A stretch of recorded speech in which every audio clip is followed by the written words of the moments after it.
Hello everybody, Quetch here, and today we are going to be taking a look at March in Final Fantasy XI Retail. This month, we do have confirmation that we are getting part 1 of the Voracious Resurgence storyline, which we did know. However, what was up in the air is whether or not we were getting part 2, aka the finale, of this latest storyline in either April or other. And we do have confirmation that we're going to be getting that in May, but we'll be getting to exactly what the update notes say in just a moment.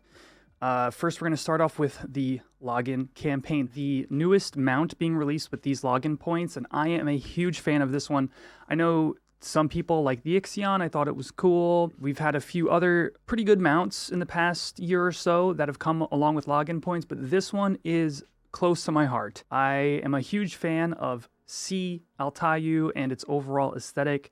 And so the Fuabo is definitely something I am looking forward to. It's very much will match with some of my favorite lock styles on some of the jobs I play. And we actually have really good news for me is the way you ride it. So as you can see in this picture, the person riding it is kind of like doing a /sit. Now, mounts in general have a couple different ways you can be riding them. I'm excited to be riding this mount sitting and not like it is on previous mounts where it's in that riding position, such as on the Raz. I think is just really goofy looking, and yeah, I think that this is a great one. I'm definitely going to be picking this up right away. Huge fan of this mount being added. Let's take a look at the rest of the items being added this month. We have in the 10-point items pretty standard stuff, except the glinting shield doesn't come around super often. That is a gold shield. I will be posting a picture of that right here. And don't miss that if you want it. Again, only 10 points, but it is a cosmetic item. Moving down to the 100-point items, we do have basically some furnishings and some other various items. Standard 100-point month. 300 points, however, is a little bit special this month. We have the statues making a comeback, which are pretty regular, but you can miss them if you haven't gotten them before. And we have two things that aren't typically here. So we have the Byakko mount and the Mandragora pot. So I don't remember if you can get this from the Mandragora Mania minigame or not, but it was a login point item months ago, and now it's back here in the 300 point. I really like this, as well as the Byakko mount. That's Byakko from Sky, and that mount was available as your 500 point login item a few months ago, but this is really quick to be bringing it back and to be bringing it as part of the 300 point category. So really good 300 point stuff this month. The Fuabo we've already talked about. The 750 point category, you have your kitchen items. Moving on to the 1,000 point category, we actually have, these are pretty useful. These items, they sell decently high on the auction house because players typically need the +2 stones in order to get the best augments on some of their skirmish gear. So you may need these, or you may be able to sell these for a little bit of gil. Not bad. I like having these in the 1,000 point category. It's better than some of the other offerings, such as Unity items, when these Unity items are more easily obtained just doing the Unity fights. Don't waste your 1,000 points on these items when this month we even have Unity campaign. So yeah, 1,500 points is pretty standard if you're still looking for your defending ring. Savory Shanks are still here, of course. And yeah, good looking login point campaign this month. So yeah, try not to miss out. Let's move on to the regular campaigns. Starting off, we have the Chain Experience, Chain Capacity, and Chain Monstrosity bonus campaign. I really like how they are working these things into sort of, let's say, every 2 to 3 months rotation instead of what it used to be during May and November only. And that's because, honestly, at this point, capacity points are simply a catch-up mechanic for newer returning players or people leveling their, second, third, fourth, fifth job or whatever. With mastery points being the main focus to endgame anymore, really getting job master, which is max job points, is really just something, it's sort of just standard. So I'm glad they're weaving these in and allowing players to take time to catch up and then start earning those mastery points in the things you're doing, such as Odyssey, segment farm, and the various endgame activities give you master points. So you really want to be job master in those things. So again, I'm glad this is here and is a very welcome thing to be having as often as we've been getting it lately. Moving on to bonus bailed. This is just your regular bailed and is needed for various things throughout Adeline content. So if you recently got to the Adeline expansion, something like this is a little helpful, but in general, this is sort of an outdated thing. Yeah, you get extra evaluations while you're doing the content of Campaign, Lair, Colonization, and Wildskeeper Reeves. All that really means is as you're doing Adeline-based content, you're going to get extra bailed as you do it. Again, not incredibly helpful at this point in the game. Now, Maw Garden campaign, I like to point this one out because if you don't know about it, it's good to know, is the Goblin Stew 880 allows you to skip an entire gobby bag set of items. It was added a while back because the auction house being stocked on the very particular gobby bag items became less and less as players weren't doing the content that, you would need these like lesser items for. So to combat that, SE gave us these Goblin Stews. You just trade the one item, it costs 100k, and it upgrades your gobby bag to the next stage. 100k can be a lot for a newish player. However, just make sure to do your sparks every week and then sell those sparks items for Gil, and you'll be able to get your gobby bag upgraded in no time. Wildskeeper Reef campaign, this one is super solid, and it has an important point I want to bring up here in relation to the Voracious Resurgence storyline. Essentially what this does is it reduces the respawn time of the Wildskeeper Reefs and reduces the cost to go into them and gives you 2 pinches of high purity bail. Those are the important notes. So you get a little bit of Gil, you get some bailed from participation, and you can just kind of like rotate and spam them if you want. But most importantly is part of the Voracious Resurgence storyline there is one quest where you have to defeat a Wildskeeper Reef after accepting it in order to progress in TVR. Now, if you are behind on TVR, I am warning you now, you want to get ahead of that. We have a whole new section coming next month, and the conclusion, of course, coming in May. There's a lot of cutscenes, a lot of running around you have to do, and in addition to that, you have some sort of time-gated things such as the Wildskeeper Reef campaign. Outside of this, it's a 3-hour respawn, so you may have a hard time catching the WKR. You also don't want to get too far behind on this storyline anyway because, doing things like going into sortie and getting points and upgrading your prime weapons to their next stages, you don't want to be left behind with whatever may come next month in relation to prime weapons or even at the finale, where we assume we'll be getting sort of the final stage, most likely in May.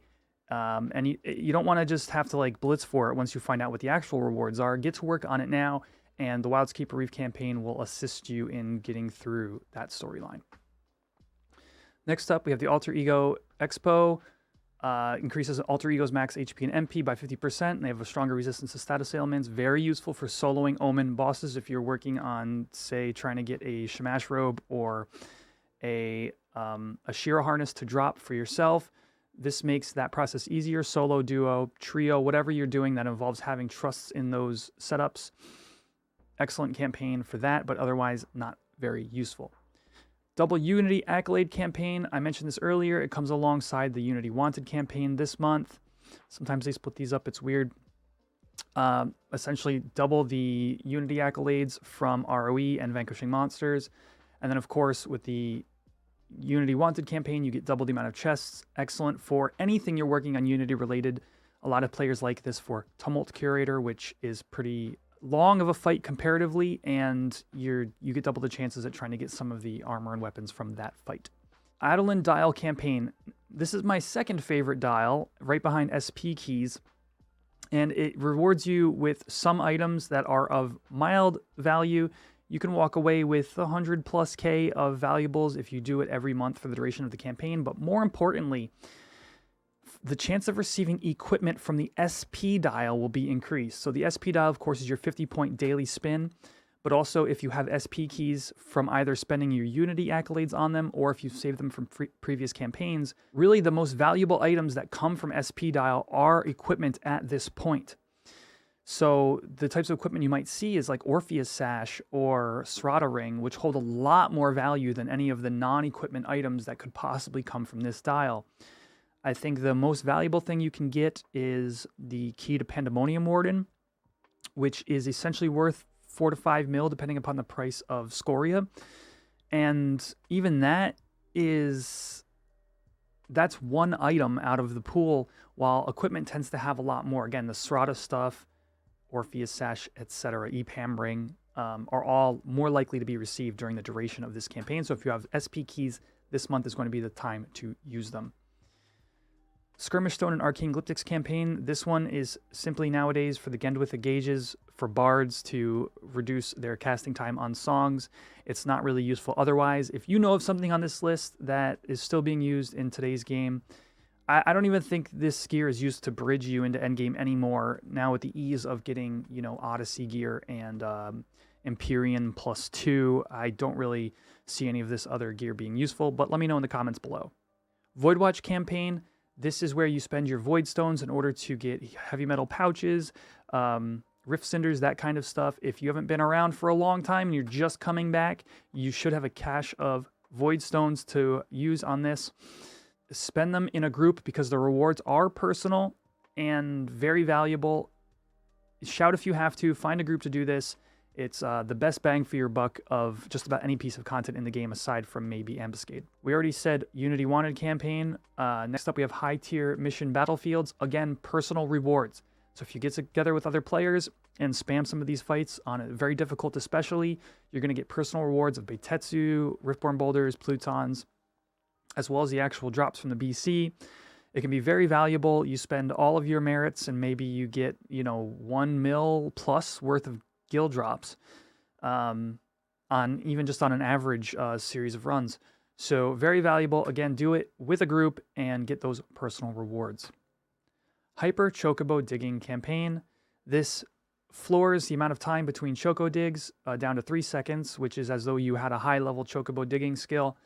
And yep, I've got a buddy who's working on maxing everything Chocobo related in the game. And honestly, I think he's looking forward to this one. I'll ask him what his feelings are once it comes up. But if you're not specifically working on Chocobos and specifically digging in any way, this shouldn't affect you. I wouldn't use this campaign as an excuse to go out and dig. I mean, maybe you want to just to see what it's like. But anyway, Chocobo digging, it's not the skill up campaign. You just dig faster. Combat and magic skill increase campaign, very good for new players especially. Returning players that are trying a new job or people leveling a new job in general, just increases the rate at which you gain skills from either combat or casting magic. Honestly, I think they should do this one more often than they do. But yeah, if you're leveling something new or you're just coming to the game, take this time to get your skills up. It's extremely helpful. Lastly, Omen Job Card Campaign, a well-loved campaign in general. Always good to see this one. You get more Omen cards from doing Omen. Honestly, this should just be in the game at this point. The typical Omen job card drops are very slow for the players who need them. It's a very annoying time gate if you're just getting to the game to have to deal with Omen job cards. So I would just like to see this campaign much more often than it currently is. But this is for upgrading your artifact armor to +2 and +3. And a lot of jobs are still using their +3 in various TP, casting, weapon skill, you name it in the game.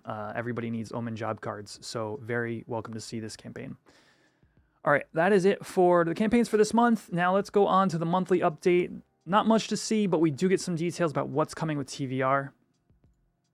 It says, good day, adventurers. Matsui here with your monthly dose of Final Fantasy XI news. The sunny days fooled me into thinking that it was getting warmer outside, but the cold winds are as biting as ever. I'm going through that here. Every other day is a journey. Some days are nice and warm. Other days, like today, are just cold. I might have to wait a little while longer for spring to truly be upon us. Yeah, for sure. Let's dive right into the March version update. First up is part 1 of the 11th and final chapter in the Voracious Resurgence. The story resumes at the Mog House in your home nation. Interesting, the Mughals involved. So perhaps we can expect a certain you-know-who to pop up. The final installment of this chapter is currently slated to go live in May, and we're working feverishly to bring you a wonderful conclusion to this thrilling tale, so bear with us just a little while longer. I'm going to take a moment here to just give my thoughts. I've been very excited for Voracious Resurgence to end. I think the overall landscape of Endgame in FF11 is incredibly strong right now. Between Omen and Dynamis D still having relevance to a lot of the player base, to Sortie being rather accessible content for upgrading your stuff to +2. A little bit more difficult to getting enough points to upgrading to +3 and getting Starstones and stuff like that, but still accessible. Odyssey segment farm being pretty fun and easy pickup group content. All the way up to Odyssey having a range of difficulty from regular prog stuff to like the extreme difficult with the V25 fights. I just think the overall landscape is really good, and what it's lacking, and I really want to see in May, is alliance-based farm, fight, struggle, challenge, cool drops, everything kind of content. If it's 6-man, I'm sure it'll still be enjoyable. I just really want to see something alliance-based to really round out the overall content landscape of Endgame in 11 right now. I think that it's stronger than it's ever been, and ever since I started playing in roughly in 2017, it was at a really great point. And then as gear creep happened, and then sort of the trickle of HTBFs leading into Odyssey, which I think really picked up the state of Endgame, we've kind of petered out where players and gear creep and master levels have kind of made things, the grind on some things, less useful to a good chunk of the player base, and I would really love to see some Alliance content to test everybody's new skill and master levels and everything. So that's what I'm looking forward to, hopefully, at the end of Voracious Resurgence. Of course, also with the new line of, or the new final stage of Prime Weapons. Check out my short on that.